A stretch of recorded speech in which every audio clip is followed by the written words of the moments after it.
Bueno, soy profesora. El día de hoy veremos el análisis de la lectura, de la comunicación ética y el clima del aula. Como integrantes tenemos a Yassi Grace, Díaz Nayeli, Salinas Alexandra, Zairen Sergio, Torres Wilfredo y la que les habla, Carolina Hanna. En esta presentación abordaremos cómo diferentes factores organizativos y comunicativos inciden en el clima del aula y cómo su correcta gestión puede favorecer tanto el aprendizaje como las relaciones interpersonales dentro del proceso educativo. El clima social del aula. Esto se atribuye a partir de las interacciones entre los docentes, estudiantes y las prácticas educativas que se implementan. Esto influye en la personalidad, comportamiento y las relaciones que generan dentro del espacio escolar.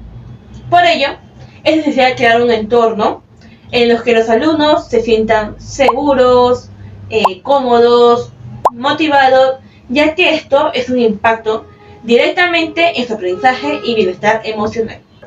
La forma en que se organiza el aula debe facilitar la participación, el trabajo en equipo y las relaciones afectivas, formando esto un clima positivo tanto a nivel emocional como cognitivo y social.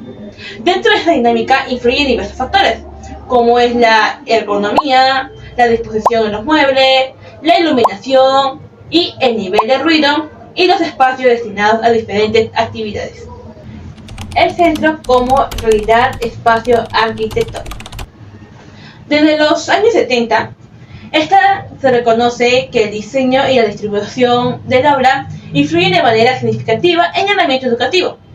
Elementos físicos como la mobiliario, la luz, la ventilación y la forma en que se distribuyen los espacios afecta en el confort, las interacciones entre las aulas y, por supuesto, en su aprendizaje. Una buena organización de espacios permite una movilidad fluida y favorece en la interacción mediante distribuciones como círculos, mesas en forma de V o grupos de trabajo. Además, incluir rincones temáticos, zonas de exposición o espacios de privacidad enriquece el entorno, refuerza la autoestima de los alumnos y crea un clima más práctico y cercano.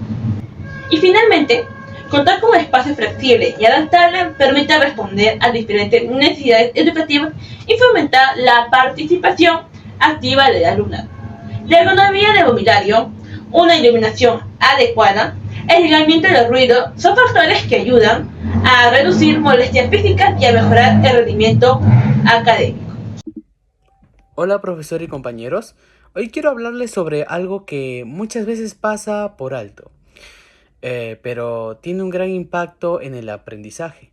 La ergonomía en el aula es la ciencia que adapta los espacios, objetos y tareas a las personas, y en la educación es clave para que tanto estudiantes como docentes se sientan cómodos, rindan mejor y eviten problemas de salud, como un aula bien ventilada, con una temperatura adecuada, claro que sea un mínimo de 17, que sea en invierno, y buena iluminación natural.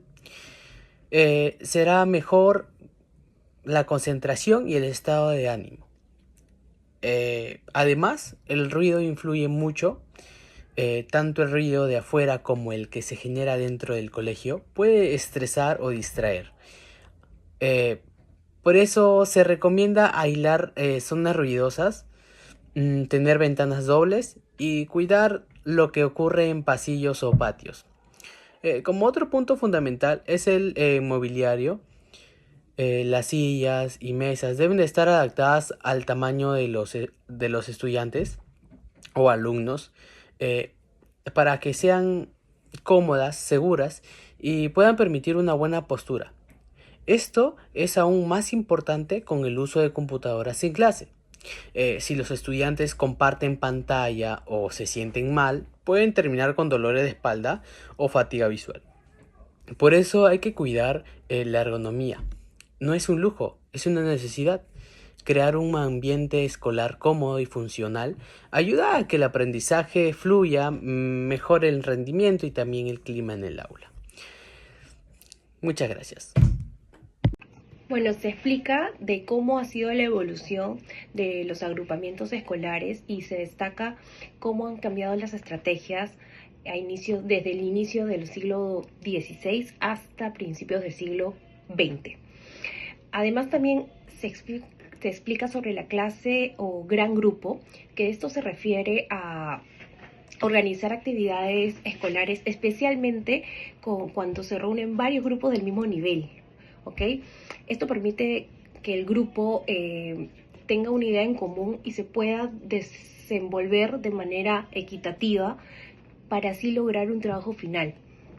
Estas actividades eran útiles para presentar temas generales, establecer normas, identificar intereses, compartir experiencias, debatir, dramatizar, realizar juegos didácticos, expresar actividades motoras, dar explicaciones colectivas y compartir conclusiones grupales.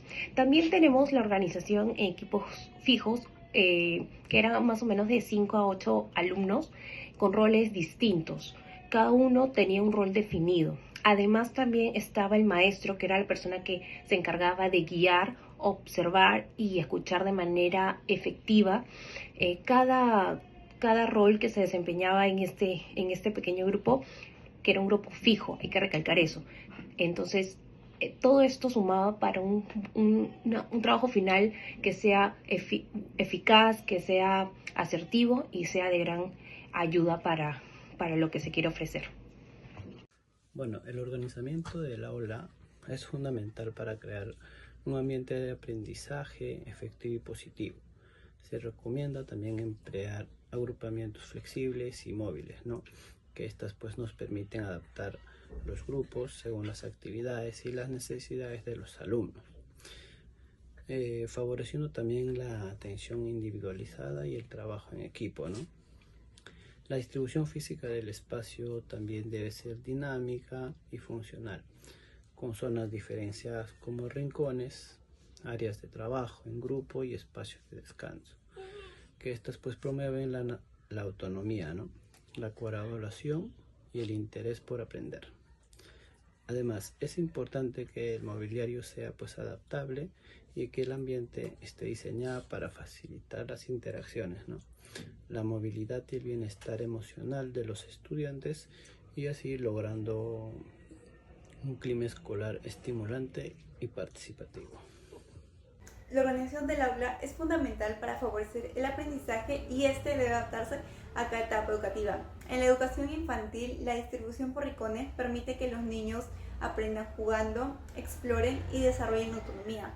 Cada rincón tiene un propósito.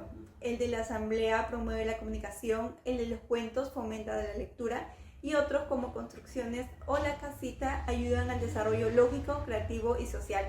Además, es importante que los materiales sean accesibles para los niños y estos ayuden en su orden y cuidado, lo que refuerza la responsabilidad. En la educación primaria, la organización cambia y las mesas pueden disponerse de forma individual, por parejas o por grupos. La más recomendada es la organización por parejas, ya que esto promueve la colaboración y reduce las distracciones.